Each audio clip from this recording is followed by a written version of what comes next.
தேர்வர்கள் அனைவருக்கும் வணக்கம். நாள் 6/5/2025. இன்றைய பகுதியில் நாம் பார்த்துக்கிட்டு இருக்கிறது எளிய மொழிபெயர்ப்பு அப்படின்ற அடிப்படையில் கோப்புகள் அப்படின்ற தலைப்பின் கீழே ஒரு அலுவலகத்தில் என்னென்ன நடைமுறைகள் இருக்குது, ஒரு கோப்பு அப்படின்றது எந்த மாதிரி பேணப்படணும் அப்படின்ற தலைப்பின் கீழே நாம் ஒவ்வொரு விஷயங்களாக தெரிஞ்சுட்டு வர்றோம். ஏற்கனவே நம்ம சொன்ன மாதிரி இதில் மனப்பாடம் பண்ண வேண்டிய விஷயங்கள் அப்படின்றது எதுவுமே கிடையாது.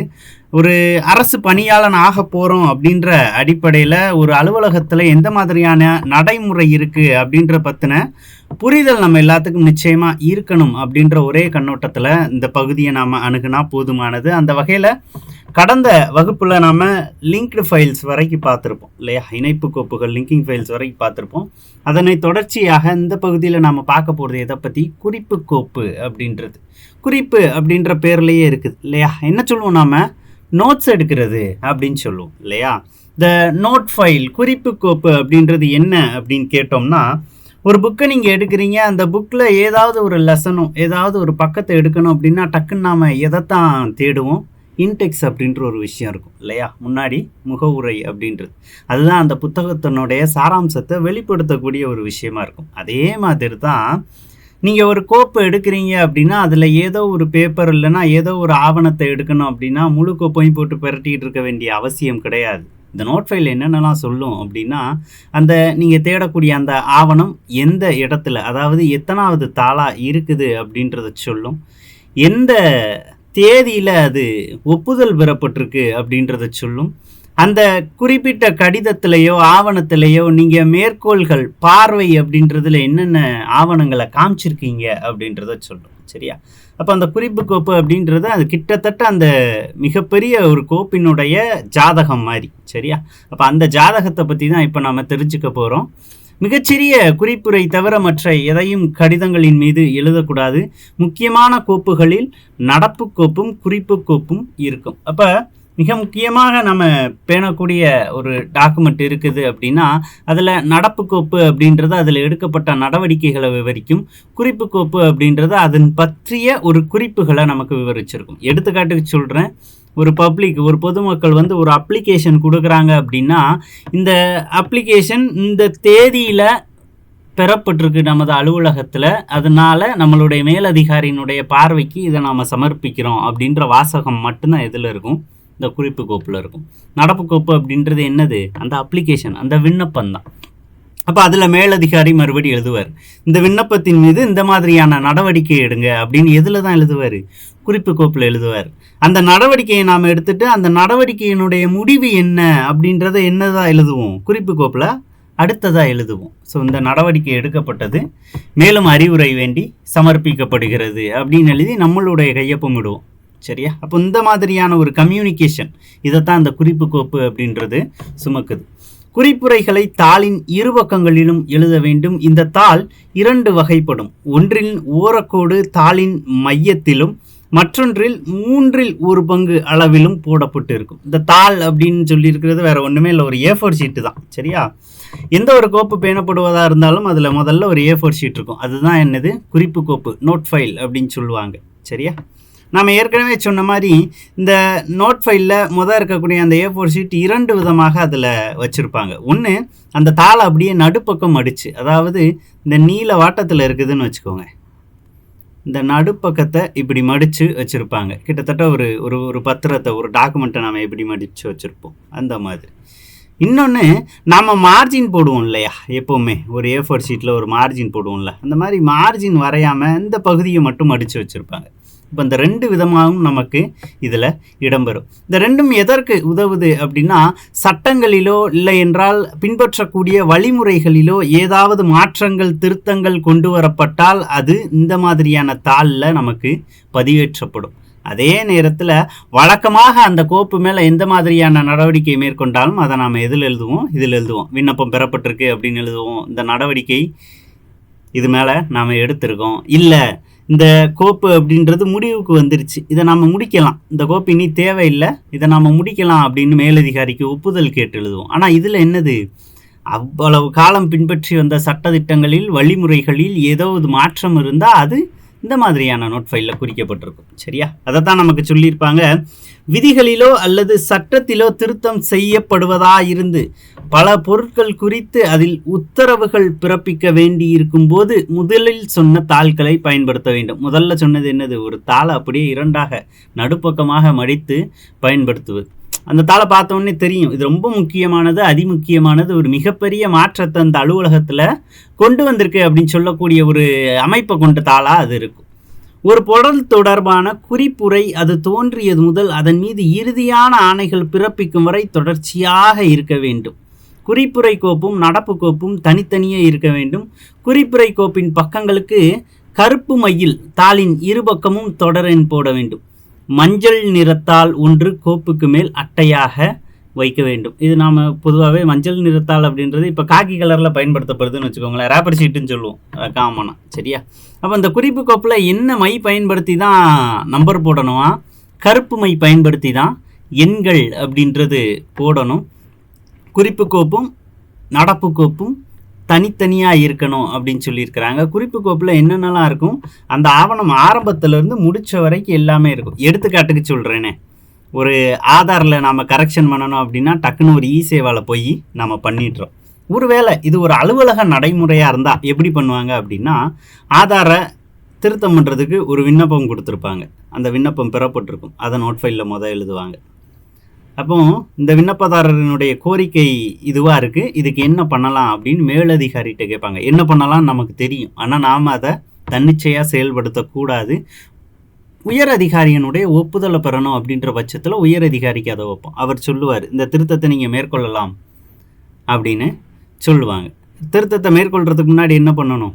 அந்த ஆதாரில் இருக்கக்கூடிய முகவரி, அந்த நபர் சரியான நபரா, முறையான முகவரியை தான் கொடுத்துருக்காங்களா அப்படின்றத பார்க்கணும். இது ஒரு எடுத்துக்காட்டுக்கு தான் நான் சொல்கிறேன். அப்போ கள ஆய்வாளர்கள் அப்படின்னு அந்த ஆஃபீஸில் சில பேர் இருப்பாங்க. சரியா? கள ஆய்வாளர்கிட்ட இதனுடைய காப்பியை கொடுத்து நீங்கள் நேரில் போய் பார்த்துட்டு வாங்க அப்படின்னு சொல்கிறோம்.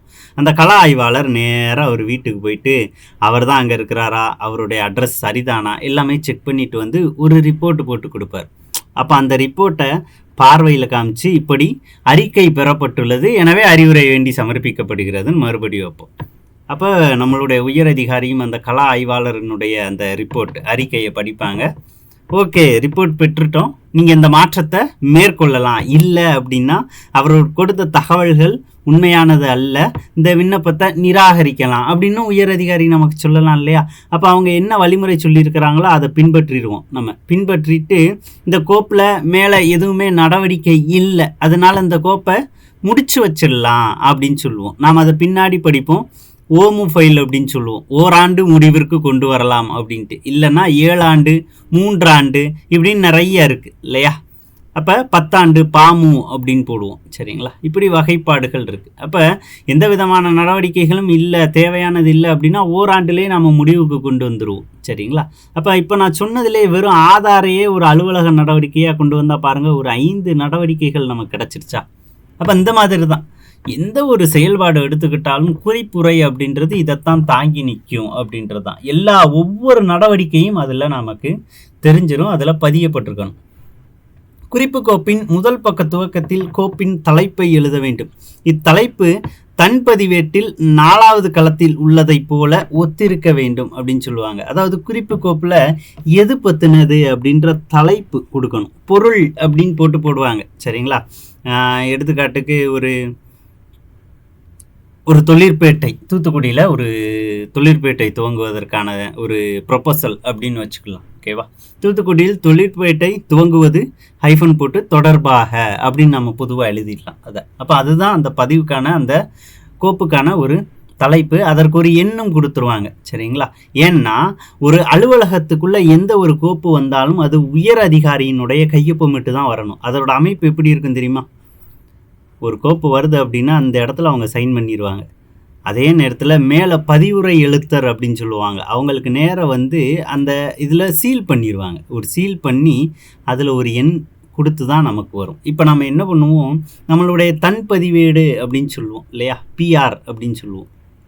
அந்த பிஆரில் இந்த எண்ணை குறித்து இந்த முதல் பக்க துவக்கத்தில் இதுக்கு என்ன தலைப்பு கொடுத்துருப்போமோ அதையும் எழுதிடுவோம். அப்போ இப்படி ஒரு கோப்பு நம்ம கிட்ட இருக்குது அப்படின்றத அந்த இடத்துல பதிவு செஞ்சிடறோம். அதை தான் என்ன சொல்கிறாங்க, அந்த 4வது காலமில் அந்த தலைப்பை நாம் எழுதியிருக்கணும். இந்த கோப்பில் கொடுக்கப்பட்டிருக்கக்கூடிய தலைப்பும் இங்கே பிஆரில் நாம் எழுதியிருக்கக்கூடிய தலைப்பும் எப்படி இருக்கணும்? ஒன்று போல இருக்கணும். வெளியார் ஒருவரிடமிருந்து பெறப்பட்ட கடிதத்திலிருந்து இப்பொருள் துவங்கி இருந்தால் அக்கடிதத்தின் பார்வை என்னும் தேதியும். எடுத்துக்காட்டுக்கு உங்களுடைய டிபார்ட்மெண்ட்டில் கமிஷனர் ஒரு லெட்டர் அனுப்புகிறார், சரியா? ஸோ கமிஷனர் உங்கள் ஊரில் இருக்கக்கூடிய கடைகள் ஃபுல்லாக சரியாக வியாபாரத்துக்கான பதிவுகளை பண்ணியிருக்கிறாங்களா, லைசன்ஸ் எடுத்துருக்குறாங்களான்னு செக் பண்ணுங்கள். செக் பண்ணி எனக்கு ரிப்போர்ட் சப்மிட் பண்ணுங்கள் அப்படின்னு சொல்லிட்டாருன்னு வச்சுப்போம். அப்போ அந்த கோப்பை நீங்கள் எதை வச்சு தான் துவங்குவீங்க? அவருடைய கடிதத்தை தான் முதல்ல பார்வையில் காமிப்பீங்க. இப்படி ஆணையரிடமிருந்து பெறப்பட்ட கடிதம், நாள் அப்படின்னு போட்டு எந்த நாளில் பெறப்பட்டது, அந்த கடிதத்தில் ஒரு எண் இருக்கும், அவங்களுடைய ஆஃபீஸ் நம்பர் போட்டிருப்பாங்க இல்லையா, ஃபைல் நம்பர். அந்த ஃபைல் நம்பரையும் நாம் நோட் பண்ணி வைப்போம். அப்போ அதை அடிப்படையாக வச்சு தான் அந்த கோப்பு அப்படின்றது துவங்கப்படும். நீல நிற தாளின் மீதும் மஞ்சள் நிற தாளின் மீதும் எப்போதும் எதையும் எழுதக்கூடாது. அந்த மேலே நாம் வைத்திருக்கக்கூடிய மஞ்சள் நிறத்தாளாக இருக்கட்டும், நீல நிறத்தாளாக இருக்கட்டும், எந்த விதமான குறியீடும் அதில் இருக்கக்கூடாது. ஆனால் அலுவலகங்களை பொறுத்த மட்டுக்கும் அதை நம்ம ரஃபாக கூட பயன்படுத்துவோம், சரியா? அந்த கோப்புகளில் என்னென்ன வைக்க வேண்டியிருக்கு அப்படின்றத ஒரு பென்சிலை நோட் பண்ணி வைக்கக்கூடிய இடமாக கூட பயன்படுத்துவோம். ஆனால் நடைமுறையில் என்ன அப்படின்னா அதில் எந்த விதமான குறிப்புகளும் இருக்கக்கூடாது. நீதிமன்றங்களுக்கு கோப்புகளை அனுப்பும்போது அல்லது காண்பிக்கும்போது குறிப்புரை கோப்பை எடுத்து விட வேண்டும். நீதிமன்றங்களிலிருந்து கோப்புகள் பார்வையிடப்பட்டு வந்தபின் மீண்டும் குறிப்புரை கோப்பை சேர்த்து தைத்து விட வேண்டும். துறை தலைவருக்கோ அரசுக்கோ குறிப்புரை கோப்புடன் கோப்புகளை அனுப்பலாம் அப்படின்னு சொல்கிறாங்க. அப்போ உங்கள் ஆஃபீஸில் இருந்து ஒரு ஃபைல் ஒரு வழக்குக்கு போகுது, சரியா? அப்போ ஒரு ஃபெசிலிட்டேஷன் அப்படின்னு சொல்லுவாங்க இல்லையா, ஃபெசிலிட்டேஷன் கவுன்சில் அப்படின்னு வச்சுக்கோங்க. வணிகர்களுக்கான கவுன்சில் இருக்குது. ஒரு 2 வணிகர்களுக்கு இடையே பேமெண்ட் சரியாக வரலை அப்படின்ற ஒரு கேஸு. அந்த கேஸு உங்கள் டிபார்ட்மெண்ட்டுக்கு வருது. உங்கள் டிபார்ட்மெண்ட்லேருந்து அது சம்மந்தமான கோப்புகளை கொடுத்து அனுப்புகிறீங்க அப்படின்னா இந்த குறிப்பு கோப்பு நோட் ஃபைல் அப்படின்றது தேவை கிடையாது. ஏன்னா நீங்கள் என்னென்ன காலத்தில் என்னென்ன நடவடிக்கை எடுத்திருக்கீங்க அப்படின்றது அவங்களுக்கு தெரிய வேண்டிய அவசியம் இல்லை. அதனால் தேவையான நடப்பு கோப்புகளை மட்டும் கொடுத்து விட்டால் போதுமானது, சரியா? அப்போ குறிப்பு கோப்பை அந்த இடத்துல எடுத்துடணும். குறிப்பு கோப்பு அப்படின்றது நம்மளுடைய அலுவலக புரிதலுக்கு மட்டும்தான் அப்படின்றத தெளிவுபட புரிஞ்சு வச்சுக்கணும். என்ன சொல்கிறாங்க, அதனால தான் அரசாங்கத்துக்கோ துறை தலைவருக்கோ அனுப்பும்போது நோட் ஃபைலோடு அனுப்பலாம். நம்மளுடைய அஃபீஷியல் ஹையர் அஃபீஷியலுக்கு கொடுக்கும்போது நோட் ஃபைல் இருக்கணும். அரசாங்கத்துக்கு அனுப்பும்போது சரியான காலங்களில் அந்தந்த காலங்களில் நடவடிக்கை எடுத்திருக்கிறாங்களா அப்படின்ற ஒரு அடிப்படையான புரிதல் அவங்களுக்கு ஏற்படுத்துறதுக்கு நாம் நோட் ஃபைலோடு தான் அதை அனுப்பணும் அப்படின்னு சொல்கிறாங்க. அதைத்தான் குறிப்பு கோப்பு அப்படின்னு நாம் பார்க்குறோம். தொடர்ந்து என்ன சொல்கிறாங்க, குறிப்புரை கோப்புடன் வரைவை சேர்த்தே வைப்பது. வரைவு அப்படின்னா என்னது? டிராஃப்ட் அப்படின்னு நாம் படிச்சிருக்கோம் இல்லையா? சிறு பொருட்களில் அல்லது இன்னது செய்ய வேண்டும் என்பது கண்கூடாக தெரிந்த சந்தர்ப்பங்களில் குறிப்புரை எழுதி அனுப்பும்போது வரைவையும் எழுதி சேர்த்தே அனுப்பலாம். சிக்கலான பொருட்களில் கூட பிற அலுவலர்களிடமிருந்து மேலும் தகவல்கள் அல்லது விளக்கங்கள் கேட்கும் பொழுது இம்முறையை கடைபிடிக்கலாம். அவசர சந்தர்ப்பங்களில் கோப்புகளில் உள்ள தகவலின் பேரில் குறிப்பும் வரைவும் சேர்த்தே வைக்கலாம். ஒப்புதல் செய்யும் அலுவலர் அந்த வரைவை திருத்தியோ மாற்றியோ விரிவுபடுத்தியோ ஏற்பளித்து விடுவார் அப்படின்னு சொல்கிறாங்க. வரைவு அப்படின்றது மாற்றத்திற்குரியது. அதனால தான் அதுக்கு என்ன பேர் வச்சாங்க? டிராஃப்ட் அப்படின்னு வச்சாங்க. இந்த டிராஃப்ட் அப்படின்றது ஒன்றும் இல்லை. இதுவுமே ஒரு எடுத்துக்காட்டுக்கு சொல்கிறேன். புதுசாக திடீர்னு உங்களை ஒரு எஜுகேஷன் டிபார்ட்மெண்ட்டில் இருக்கிறீங்க, லோன் மேலா ஒன்று கண்டக்ட் பண்ண சொல்லிட்டாங்க அப்படின்னு வச்சுப்போம், சரியா? கல்வி கடன் சார்ந்து எல்லா வங்கிகளையும் ஒருங்கிணைத்து நீங்கள் ஒரு லோன் மேலா ஒரு காலேஜில் நடத்துங்க அப்படின்னா நீங்கள் அதை ஆர்கனைஸ் பண்ணுறதுக்கு என்னென்னலாம் பண்ணுவீங்க? ஒரு காலேஜில் ஒப்புதல் வாங்குவீங்களா? ஒரு கல்லூரியிலையோ பள்ளியிலையோ? ஏன்னா இடம் நமக்கு தேவை இல்லையா? அப்போ அந்த கல்லூரிக்கு ஒரு கடிதம் போடுவோம், எல்லா வங்கியாளர்களுக்கும் ஒரு கடிதம் போடுவோம் இல்லையா? இப்போ இதெல்லாம் இந்த டிராஃப்டிங் கேப்பபிலிட்டி அப்படின்றது எல்லாருக்குமே ஒன்று போல் இருக்காது. என்னை விட நீங்கள் சிறப்பாக டிராஃப்ட் பண்ணலாம், என்னுடைய தமிழ் கொஞ்சம் வித்தியாசப்பட்டு இருக்கலாம். ஏன்னா உயர் அதிகாரிகளுக்கு, ஒரு அமைப்புக்கு, ஒரு நிறுவனத்துக்கு கடிதம் எழுதும்போது இந்தந்த வார்த்தை தான் பயன்படுத்தணும் அப்படின்ற ஒரு வரைமுறை இருக்குது அரசில்.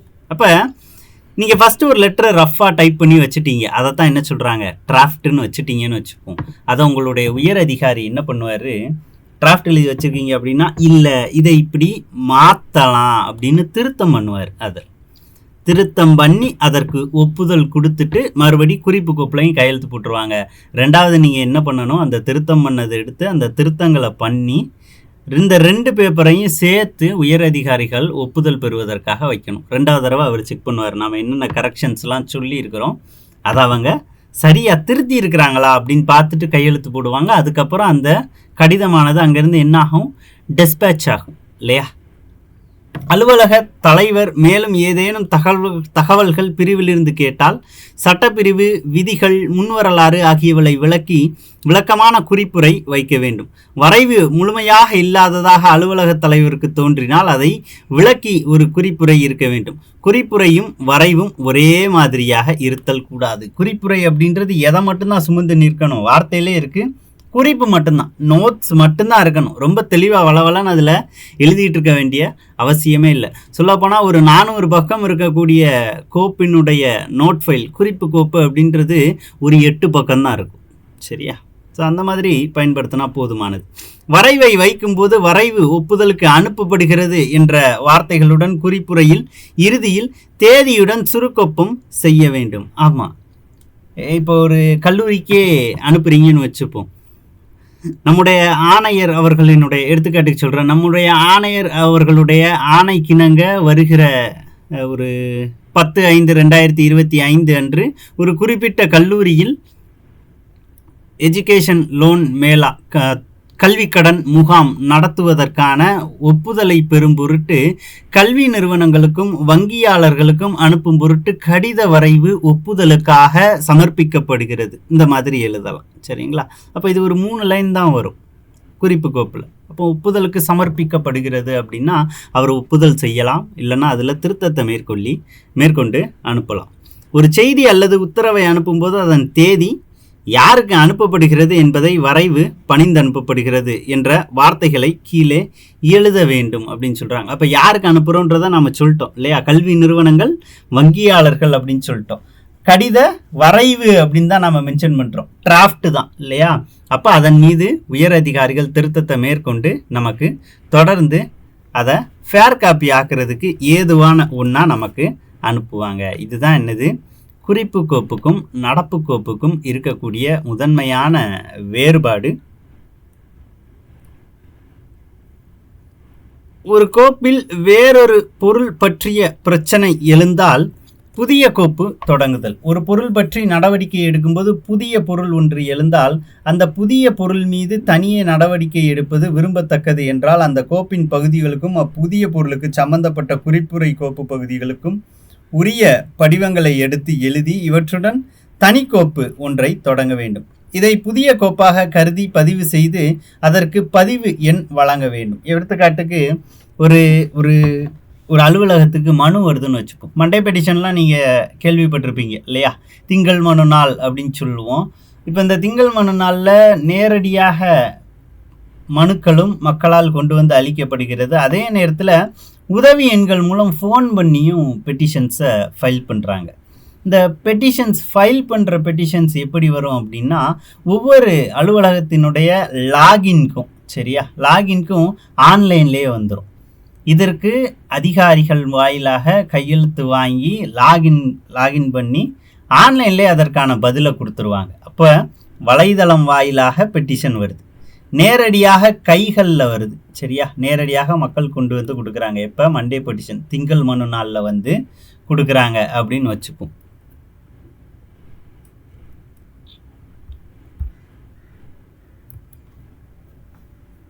ஸோ திங்கள் மனு நாளில் வந்து கொடுக்குறாங்க. அப்போ 2 வகையில் எனக்கு பெட்டிஷன் வருதா, இந்த இடத்துல 2 வகையில் எனக்கு பெட்டிஷன் வருது.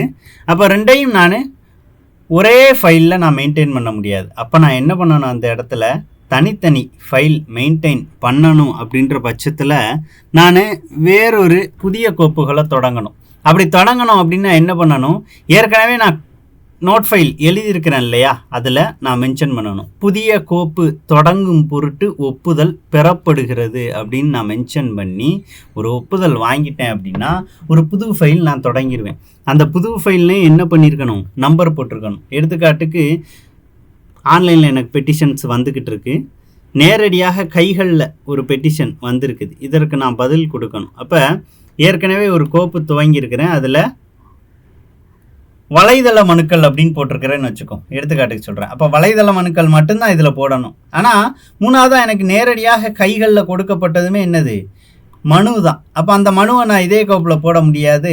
அப்போ நான் அதுக்குன்னு என்ன பண்ணணும், தனியாக இன்னொரு கோப்பு உருவாக்கணும்.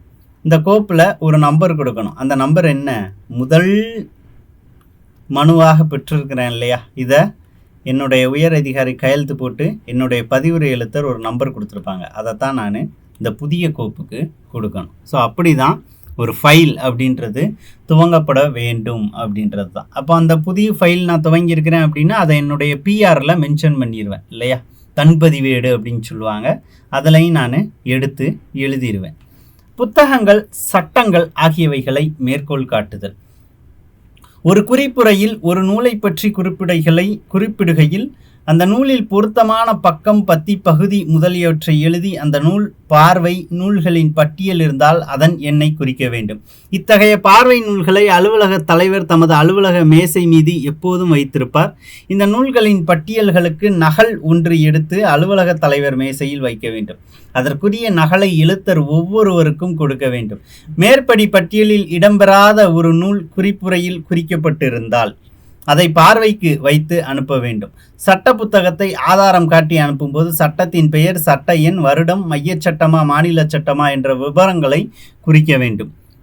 கோப்பு வைக்கப்பட்டிருக்கும் அட்டையின் இறக்கையை மூடி புத்தகத்தை அதன் மேல் வைத்து நாடாவினால் கட்டி அவிழ் முடிச்சிட்டு அனுப்ப வேண்டும். புத்தகத்தை அட்டையின் இறக்கையின் கீழ் வைத்தல் கூடாது அப்படின்னு நமக்கு கொடுக்குறாங்க. அடிப்படையாக பார்க்குறோம் அப்படின்னா இது இந்த அளவுக்கு போகாமல் ரொம்ப சுலபமாக ஒரு விஷயம் சொல்கிறேன். நீங்கள் டைப்பிஸ்ட்டாக போயிட்டீங்க சரியா, டைப்பிஸ்ட்டாக குரூப் 4ல் உள்ளே போயிருக்கிறீங்க அப்படின்னா ஒவ்வொருத்தருக்கும் ஒரு ஸ்பெஷல் பே உண்டு. இந்த தட்டச்சர்களுக்கு பார்த்தீங்க அப்படின்னா அரசு சட்டப்படி ஒரு ரூபாய் 240 ஒரு மாதத்துக்கு சிறப்பு ஊதியம் அப்படின்ற அடிப்படையில் நமக்கு தருவாங்க. அப்போ இந்த 240 அப்படின்றது நீங்கள் ஆரம்ப காலகட்டத்தில் போன உடனே வாங்கிட முடியாது. ஒரு ஓராண்டு காலம், அதாவது உங்கள் பணி வரன்முறை செய்யப்படும் வரை, அதாவது ரெகுலரைசேஷன் அப்படின்னு சொல்லுவாங்க, அது வரைக்கும் நீங்கள் டெம்பரவரி தான் இல்லையா. முதல் வருஷம் முடிஞ்ச உடனே ரெகுலரைஸ் பண்ணுவாங்க. 2வது வருஷம் தான் உங்களுடைய ப்ரொபேஷன் கிளியர் ஆகும். இப்போ இந்த ரெகுலரைஸ் பண்ணும்போது என்னாகும் அப்படின்னா இந்த 240 ரூபாயை பெறும் பொருட்டு ஒரு கடிதம் உங்களுடைய அலுவலகருக்கு நீங்கள் வைப்பீங்க. அப்போ ஒரு மாதத்திற்கு 240 வீதம் 12 மாதத்துக்கும் எவ்வளவு தொகையோ அதை நீங்கள் கிளைம் பண்ணி அந்த டைமை வாங்கிக்கலாம். அதுக்கப்புறம் மாதம் மாதம் வந்துடும். அப்போது இந்த கிளைம் பண்ணுறதுக்கு ஒரு கடிதம் கொடுக்குறீங்கல்ல, அந்த கடிதம் கொடுக்கும்போது என்ன வைக்கணும் அப்படின்னா இந்த 240 தட்டச்சருக்கான சிறப்பு ஊதியம் அப்படின்றத நிர்ணயித்து ஒரு ஜீவோ வந்திருக்கும். 2013 நினைக்கிறேன், 13 17. ஆனால் அங்கே ஒரு ரெஃபரன்ஸாக நாம் எடுத்துக்கலாம். 2013 வந்திருக்கு அப்படின்னா அந்த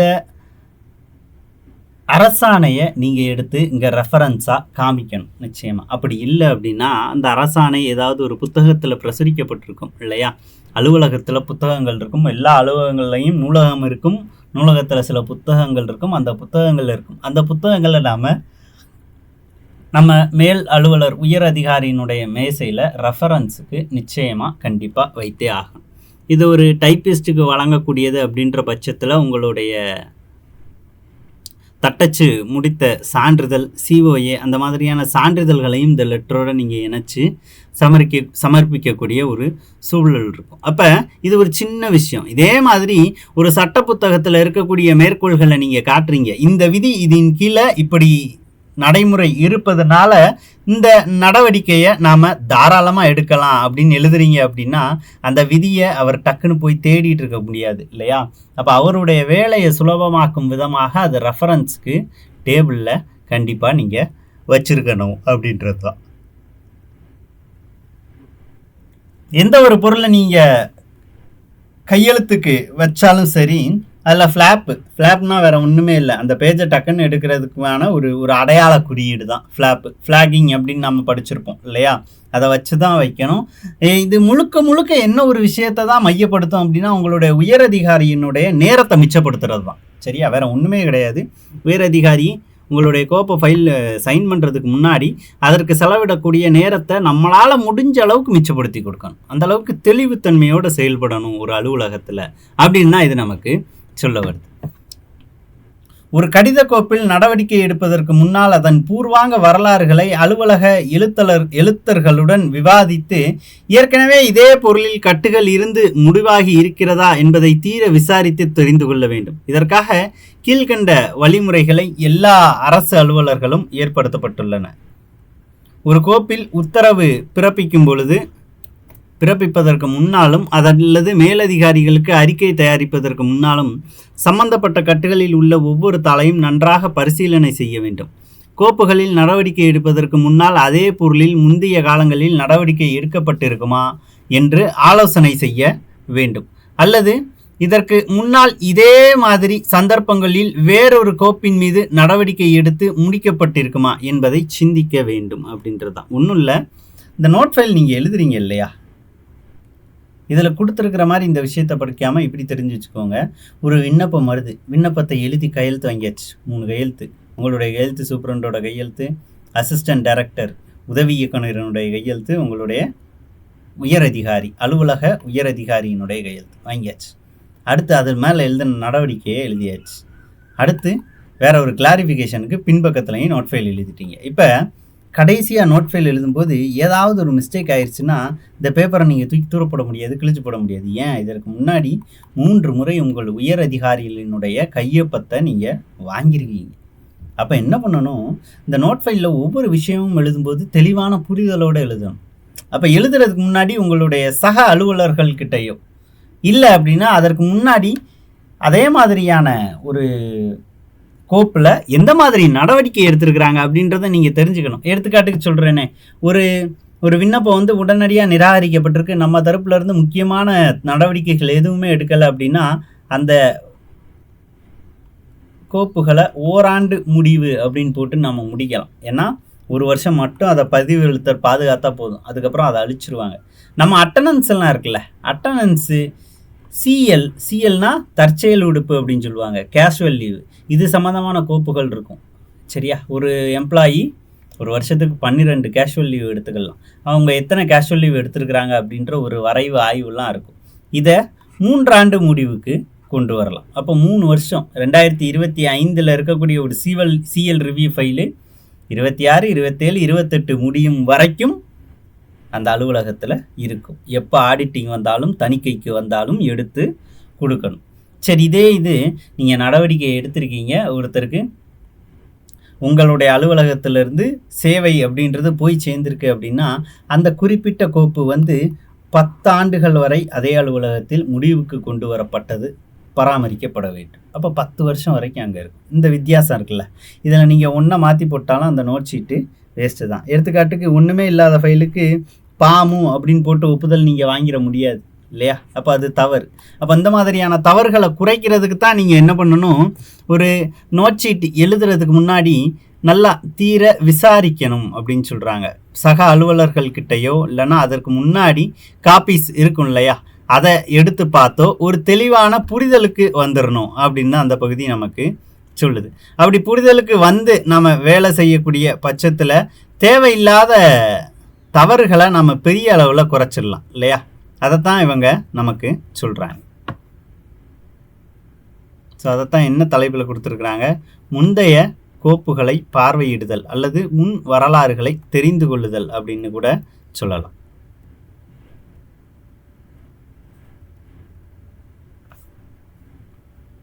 அடுத்து பாருங்க, கோப்புகள் முடிவடையும் போது சரியான முடிவுகள் கொடுக்கப்பட்டு முடிவுற்ற கோப்புகளின் மேல் உரையின் உட்பாகத்தில் முன்பின் முடிவுற்ற கோப்புகளின் எண்கள் குறிக்கப்பட்டிருக்கிறதா என்பதை பார்க்க வேண்டும் அப்படின்றாங்க.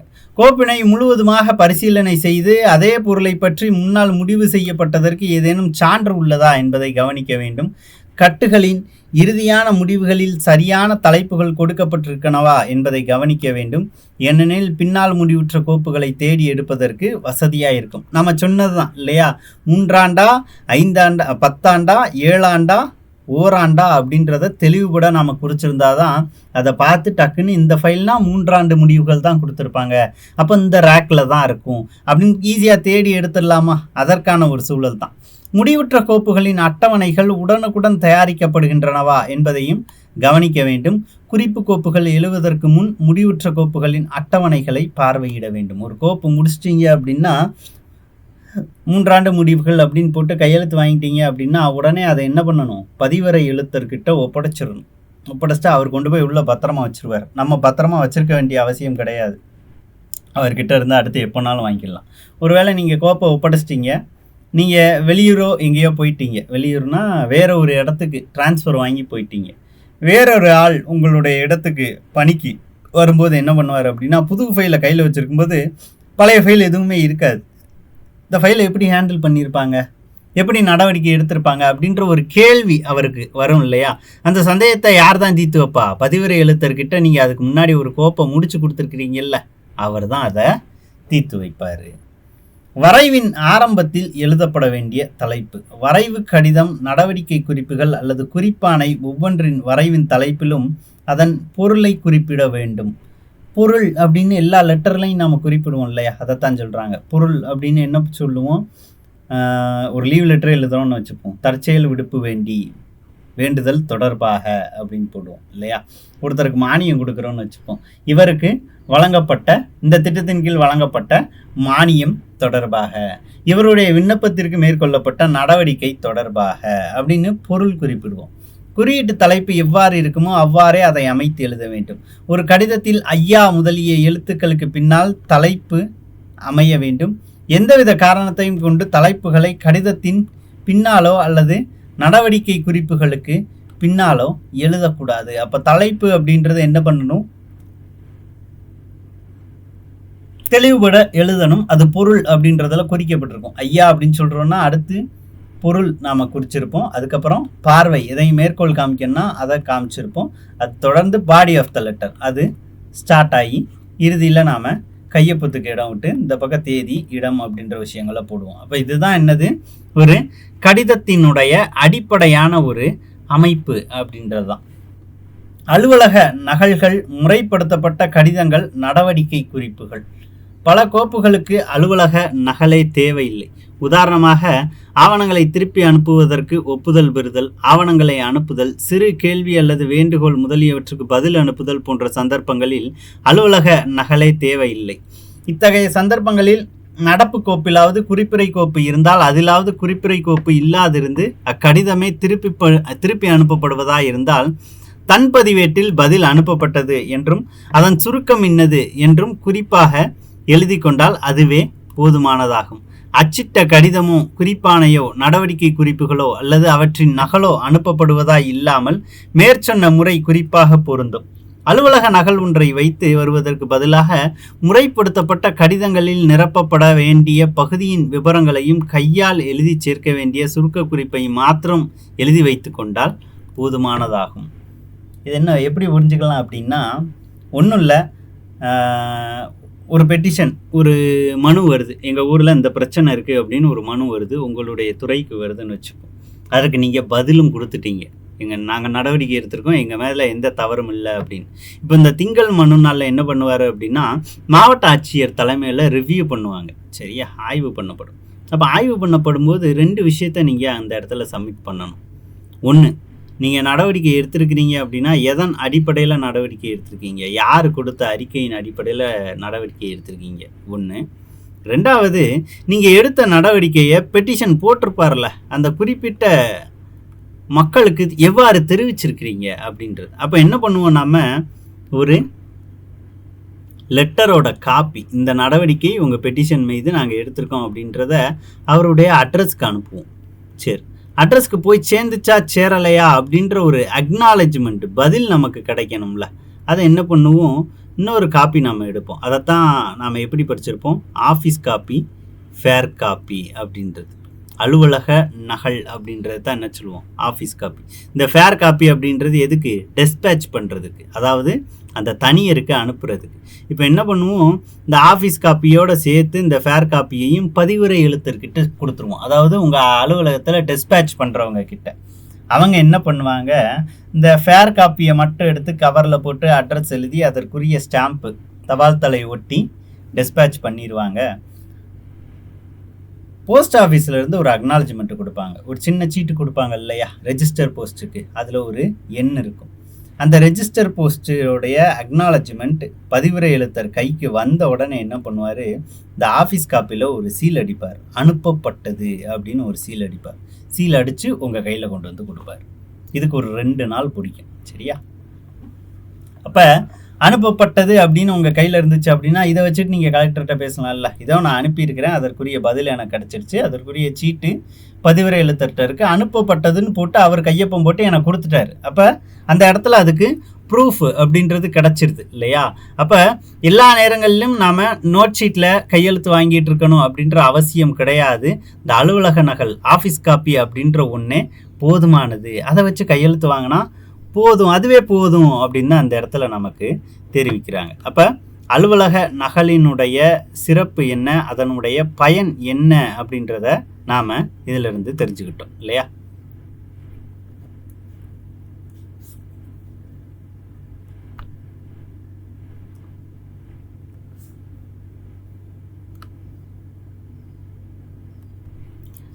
தொடர்ந்து என்ன சொல்கிறாங்க, இயன்ற போதெல்லாம் அலுவலக நகலும் சுத்த நகலும் ஒருங்கே தயாரித்து வைத்தல். சுத்த நகல் பதிவேடு அப்படின்னு சொல்லுவாங்க, தன் பதிவேடு அப்படின்னு சொல்லுவாங்க, நிலுவைத் தன் பதிவேடு, அரியர் பிஆர் அப்படின்னு சொல்லுவாங்க. இதெல்லாம் இதை பற்றி சொல்லுது அப்படின்னா நம்ம கிட்ட எந்தெந்த மாதிரியான கோப்புகள் இருக்குது, எத்தனை அதில் பெண்டிங்கில் இருக்குது, இதெல்லாம் வெளிப்படுத்தக்கூடிய ஒரு விஷயமாக தான் இந்த பகுதி நமக்கு இருக்குது. அதாவது சாதாரண கோப்புகளில் அலுவலக நகல்களையும் தூய நகல்களையும் ஒரே சமயத்தில் அலுவலரின் ஒப்புதலுக்கு அனுப்பினால் காலமும் உழைப்பும் பெரிதும் மிஞ்சும். சாதாரண கோப்புகளில் வார்த்தைகளின் அமைப்பு இலக்கணத்திற்கு குறைபடாமல் தெளிவாக இருக்க வேண்டும். மேலும் எழுத்தர்கள் சுத்த நகலை சேர்த்து தயாரித்து வைப்பதற்கு உற்சாகப்படுத்தினால் கூடுமான வரை கவனம் செலுத்தி வரைவுகள் எழுதி வைப்பார்கள் அப்படின்றாங்க. என்னன்னா, இப்போ ஒரு தணிக்கை ஆடிட்டிங் அப்படின்னு உங்கள் ஆஃபீஸில் வர்றாங்கன்னு வச்சுப்போம். நீங்கள் என்னென்ன ஃபைலில் என்னென்ன வேலை செஞ்சுருக்கீங்க அப்படின்னு தனித்தனியாலாம் எடுத்து பார்த்துக்கிட்டு இருக்க மாட்டாங்க. டக்குன்னு அவங்க கேட்கக்கூடியது என்னது, உங்களுடைய தன்பதிவேடு அப்படின்னு சொல்லக்கூடிய அந்த பிஆரை கொண்டு வாங்க அப்படிம்பாங்க. பிஆர், அரியர் பிஆர், நிலுவை தன்பதிவேடு, பிடிஎல் அப்படின்னு சொல்லுவாங்க, பீரியாடஜிக்கல் ரெஜிஸ்டர் அப்படின்னு சொல்லுவாங்க. சரி, அதெல்லாம் நம்ம பின்னாடி பார்க்க போகிறோம். இது எல்லாத்தையும் கொண்டு வாங்க அப்படின்னு சொல்லுவாங்க. நீங்கள் தினமும் என்ன வேலை செய்கிறீங்க அப்படின்றதுனுடைய ஜாதகம் தான் இது. ஏன்னா அலுவலகத்தில் உள்ள இந்த தபால் எல்லாத்தையுமே நம்பர் போட்டு உங்கள் கையில் கொடுத்துருப்பாங்க.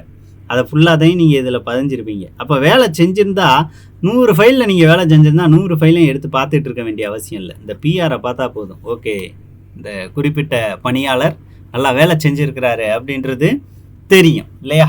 அப்போ அதுவே போதுமானது. அதான் அந்த சுத்தநகல் பதிவேடு அப்படின்றது எந்த அளவுக்கு முக்கியம் அப்படின்னு சொல்கிறாங்க. ஒரு தட்டச்சர் இருக்கிறாங்க அப்படின்னா சுத்தநகல் பதிவேட்டில் டெய்லி பதிஞ்சிருப்பாங்க, இன்றைக்கி நான் இத்தனை பக்கம் தட்டச் பண்ணி கொடுத்துருக்கேன் அப்படின்னு அந்த காலத்தில். ஆனால் இப்போ தட்டச்சர்களுக்கு பெரும்பாலும் தட்டச்சு பணி மட்டும் வழங்கப்படுவதில்லை, சீட் ஒர்க் அப்படின்ற விஷயம். அதாவது ஒரு அலுவலகத்தில் உதவியாளர் பார்க்கக்கூடிய அதே அளவிலான ஒரு திட்டங்களும் தட்டச்சருக்கு வழங்கப்படுது இல்லையா? காலப்போக்கில் மாறிடுச்சு. ஏன்னா காலப்போக்கில் டைப்பிங் அப்படின்றது எல்லாத்துக்குமே தெரிய வந்த காரணத்தினால அலுவலக பணிகளை தட்டச்சர்களுக்கு கொடுக்க ஆரம்பிச்சிட்டாங்க அப்படின்னு தான் சொல்லணும். அரசு ஆணைகளையோ அல்லது நிர்வாக ஆணையர் மற்றும் நடவடிக்கைகள் கீழ் உள்ள அலுவலர்களுக்கு அனுப்பும்போது வரைவு எழுதும் எழுத்தர் பென்சிலால் தட்டச்சருக்கு குறிப்பு எழுதி சுத்த நகலையும் அலுவலக நகலையும் ஒருங்கே தயார் செய்யலாம். இவ்வாறு ஒருங்கே தயார் செய்யும் போது எல்லோருடைய நேரமும் மிச்சப்படுத்தப்படுகிறது. தட்டச்சருக்கு தனியாக சுத்த நகல் தயாரிப்பது தவிர்க்கப்படுகிறது. மேலும் இவ்வாறு அலுவலக நகலும் சுத்த நகலும் ஒருங்கே தயாரிக்கும் சமயத்தில் காலதாமதம் தவிர்க்கப்படுகிறது. அப்போ ஒரு அசிஸ்டண்ட்டு ஒரு டைப்பிஸ்ட்டை வச்சு டைப் பண்ணுறாங்க. டைப் பண்ணி சைனுக்கு அனுப்பும்போது இவருடைய சுத்தநகல் பதிவுக்கு தேவையான ஆவணங்களையும் இவர் பென்சிலில் நோட் பண்ணிடுறாரு. அப்படி பென்சிலில் நோட் பண்ணுறப்ப என்ன ஆகுது, டைப்பிஸ்ட்டு தனியாக உட்காந்து சுத்தநகல் பதிவேடு அப்படின்ற ஒன்றை தயாரித்து அதுக்கு கையெழுத்து வாங்கிட்டு இருக்க வேண்டிய அவசியம் இல்லை. உயர் அதிகாரி இதில் 1ல் கையெழுத்து போட்டாலே 2க்குமான ஒரு ப்ரூஃப் ஆதாரம் கிடச்சிருது இல்லையா? அப்போ இந்த மாதிரி செயல்படுறதுனால நிறைய நேரம் மிச்சப்படும். எல்லாரும் இதை பின்பற்றணும் அப்படின்னு சொல்கிறாங்க. எழுத்து மூலமான விண்ணப்பத்தின் மீது உத்தரவுகளை அனுப்புதல். எழுத்து மூலமாக பெறப்பட்ட முறையீடுகளுக்கு அது அரசு ஊழியர்களிடமிருந்தாகிலும் சரி அல்லது பொது மக்களிடமிருந்து வந்ததாக இருந்தாலும் சரி, அதற்கான முடிவான உத்தரவை சம்பந்தப்பட்ட நபர்களுக்கு கனிவான வாக்கியங்களில் தொகுத்து அனுப்ப வேண்டும். அப்போ ஒரு பப்ளிக்கு நீங்கள் ஒரு லெட்டர் அனுப்புனீங்கன்னா அதுலேயுமே வார்த்தை பயன்பாடு அப்படின்றது எப்படி இருக்கும், கனிவாக இருக்கும். ஏன்னா நீங்கள் ஒரு அரசு துறை சார்ந்து செயல்படுறீங்க, மக்களுக்கான சேவையை செய்கிறீங்க இல்லையா? அதனால் ஒரு மனு தள்ளுபடி செய்யப்பட்டால் அதை அனுப்பியவருக்கு அதற்கான காரணங்களை தவறாமல் அனுப்ப வேண்டும். ஆனால் ஏதாவது ஒரு காரணத்தினால் அவர் அனுப்புவது உசிதமில்லை என அலுவலக தலைவர் கருதினால் அதை அனுப்ப வேண்டியதில்லை அப்படின்றாங்க. ஒரு மனு தள்ளுபடி செய்யப்பட்டுருச்சு, ஒருத்தர் ரொம்ப கஷ்டப்பட்டு கலெக்டர் ஆஃபீஸ் வரைக்கும் தள்ளாத வயசில் நடந்து வந்து ஒரு பெட்டிஷன் கொடுத்துருக்குறாரு, அதை நீங்கள் உட்கார்ந்த இடத்துலேருந்து ரிஜெக்ட் பண்ணுறீங்க அப்படின்னா அதற்கான சரியான காரணத்தை சொல்லணும். இன்னொன்று, நிர்வாக காரணமாக ஒரு துறை தலைவர் இதை அந்த தனியருக்கு தெரிவிக்க வேண்டாம் அப்படின்னு யோசிச்சா அவருக்கு பதில் அனுப்பாமல் நிராகரிக்கப்பட்ட தகவலை மாவட்ட ஆட்சியருக்கு மட்டும் தெரிவிச்சுட்டு நாம் இருக்கலாம். ஏன்னா நிர்வாக ரீதியாக துறை தலைவர் எடுக்கக்கூடிய முடிவு தான் அதில் இறுதியானது. துறை தலைவரோ அல்லது அரசோ பிறப்பித்த ஓர் ஆணை மனுதாரருக்கு தெரியப்படுத்த வேண்டியிருந்தால் மனுதாரரின் முறையீட்டுக்கு உடனடியாக தொடர்புற்றவாறு அந்த ஆணையின் பகுதியை மட்டும் அல்லது அதன் குறிக்கோளை மட்டும் மனுதாரருக்கு தெரிவிக்க வேண்டும். ஆணையின் முழு வாசகத்தையும் எப்போதும் தெரியப்படுத்தக்கூடாது. அப்போ இந்த மாதிரியான ப்ராவிஷன்ஸ் எல்லாமே இருக்குப்பா உங்களுடைய விண்ணப்பங்கள் மேலே, அதனால் நீங்கள் இந்த நடைமுறையை பின்பற்றலாம் அப்படின்ற வழிகாட்டுதலை கொடுக்கணும் அப்படின்னு தான் சொல்கிறாங்க. இறுதியாக பாருங்கள், கோப்பினுடைய முடிவுகள். ஒரு கோப்பு அப்படின்றது எப்படி முடிவுக்கு கொண்டு வரலாம் அப்படின்னு நாம் ஏற்கனவே சொல்லியிருப்போம். ஓராண்டு முடிவு, 3 ஆண்டு முடிவு, 10 ஆண்டு முடிவு அப்படின்ட்டு இல்லையா? முடிவுகளை குறிக்கும்போது நீமு, பாமு, மூமு, ஓமு என்ற எழுத்துக்களை தெளிவாக எழுத வேண்டும். வரைவுகளில் சுருக்கமிடுவதுடன் எழுத்தர்களும் பிரிவு தலைவர்களும் சரியான முடிவு கொடுக்கப்பட்டதை உறுதிப்படுத்தி கொள்ள வேண்டும். முடிவு எழுத்துக்கள் குறிக்கப்பட்டுள்ள இடத்திலும் சுருக்கொப்பமிட வேண்டும். குறிப்புரை கோப்பு இருந்தால் அதிலும் வரைவு நீமுவிலோ பாமுவிலோ மூமு ஓமுவிலோ வைக்கப்பட்டுள்ளதை தெரிவிக்க வேண்டும் அப்படின்னு சொல்கிறாங்க. அப்போ அந்த குறிப்பு பக்கத்தில் இருக்கக்கூடியதை தெளிவுபட எழுதணும். 10 ஆண்டு முடிவிற்கு கொண்டு வரப்படுகிறது அப்படின்னு நாம் எழுதி வைக்கிறோம் அப்படின்னா நம்மளுடைய உயர் அதிகாரி என்ன பண்ணுவார், நாம் பாமு ஓமு அப்படின்னு எழுதியிருப்போம் இல்லையா, அதை அண்டர்லைன் பண்ணுவார். அதை அண்டர்லைன் பண்ணி அதை மேற்கோள் காட்டுவாங்க. சரியா? அதை அண்டர்லைன் பண்ணி அதுக்கப்புறம் தான் அதை க்ளோஸ் பண்ணுவாங்க. ஸோ அப்படி க்ளோஸ் பண்ணுறப்ப ரொம்ப சுலபமாக நீங்கள் அடையாளப்படுத்திடலாம். ஆமாம், இந்த குறிப்பிட்ட கோப்பானது இந்த டைமில் இந்த ஒரு கணக்கீட்டின் அடிப்படையில் தான் முடிக்கப்பட்டிருக்கு, இதை 10 ஆண்டு முடிவில் முடித்தது சரிதான் அப்படின்ற மாதிரியான ஒரு கண்ணோட்டம் இருக்கும்.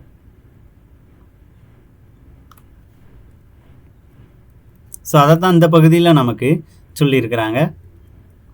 நினைவூட்டுகளுக்கு பதில் அனுப்புவது. நினைவூட்டு கடிதங்களுக்கு பொதுவாக பதில்கள் அனுப்ப வேண்டியதில்லை. இருப்பினும் ஏற்கனவே கடிதம் அனுப்பப்பட்டிருந்து நினைவூட்டு கடிதத்தில் அக்கடிதம் தவறிவிட்டது என்றோ காணவில்லை என்றோ தெரிந்தால் அதை தெளிவாக்க வேண்டும்.